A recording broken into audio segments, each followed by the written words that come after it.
देश में corona virus का संक्रमण कम होने का नाम नहीं ले रहा। भारत में कोरोना वायरस के मामले 32 लाख के पार हो चुके हैं। पिछले 24 घंटों में कोरोना वायरस के 67,000 नए मामले सामने आए हैं और 1,000 से अधिक लोगों की मौत हो चुकी है। यह चिंता की बात है कि बीते कुछ दिनों में मौतों का आंकड़ा 1000 पार करने का यह पहला मामला है। स्वास्थ्य मंत्रालय द्वारा बुधवार को जारी आंकड़ों के मुताबिक देश में पिछले 24 घंटे में आंकड़े 67,151 नए मामले सामने आए, 1,059 मौतें हुई हैं।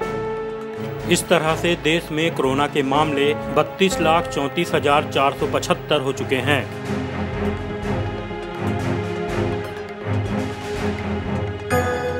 कि अब तक देश में 3 करोड़ 60 लाख से ज़्यादा टेस्ट्स कंडक्ट किए जा चुके हैं।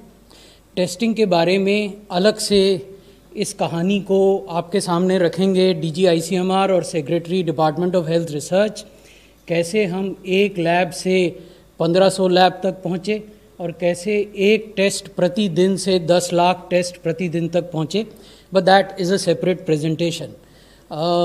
दूसरी बड़ी बात यह है कि जो रिकवर्ड पेशेंट्स हैं, मरीज हैं, उनकी संख्या 24 लाख से ज़्यादा हो गई है और वो आज की तिथि में जो एक्टिव केसेस हैं उनके 3 गुना से भी ज़्यादा हैं, लगभग 3.5 गुना है, 3.4 times of active cases. So recovered patients, that number is more than 3.4 times of the active number.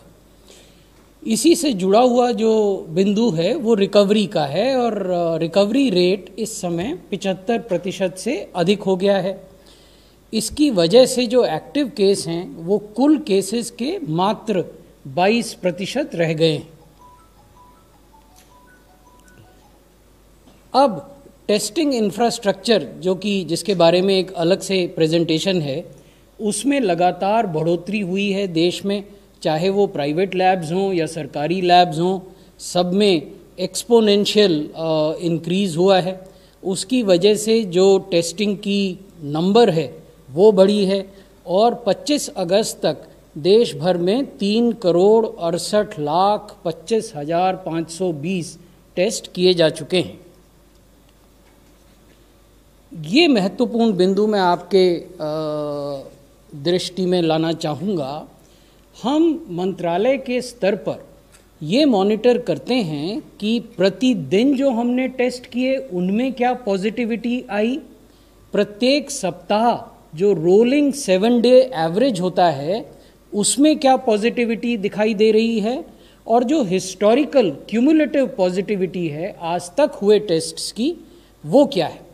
अब यहाँ इस ग्राफ में जो महत्वपूर्ण बात है वो ये है कि मैं आपको 13 अगस्त की ओर लिए चलता हूँ। 13 अगस्त का अगर आप बार देखें तो उस दिन तक 2 करोड़ 68 लाख टेस्ट देश भर में हुए थे और पॉजिटिविटी 8.93% थी। अब अगर आप 25 अगस्त को देखें तो 2 करोड़ 68 लाख से बढ़कर टेस्ट्स की संख्या 3 करोड़ 68 लाख हो गई। उसके बावजूद पॉजिटिविटी घटकर 8.60 हो गई। तो जो बिंदु हम आपके समक्ष रखना चाह रहे हैं वो ये है कि while the number of tests have increased exponentially, there is a steady decline in the positivity rate। जहां एक ओर टेस्ट की संख्या में अप्रत्याशित वृद्धि हुई है, वहीं दूसरी ओर जो पॉजिटिव लोग निकल रहे हैं उस टेस्ट की वजह से, उनकी जो प्रतिशत है वो लगातार गिर रही है। तो ये तो क्यूमुलेटिव पॉजिटिव परसेंटेज हम आपको दिखा रहे हैं।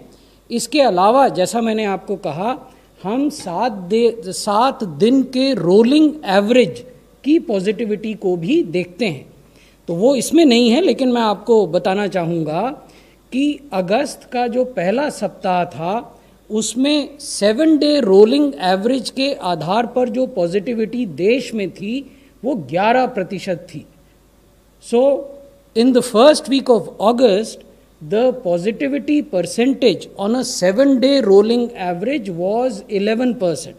and this has come down, again 7-day rolling average, this has come down today to 8%. तो अगर आप हिस्टोरिकल पॉजिटिविटी देखें तो वो 8.6 है, अगर आप 7-day रोलिंग एवरेज में पॉजिटिविटी देखें तो वो 8 है, 8% है। तो लगातार इसमें भी गिरावट आ रही है।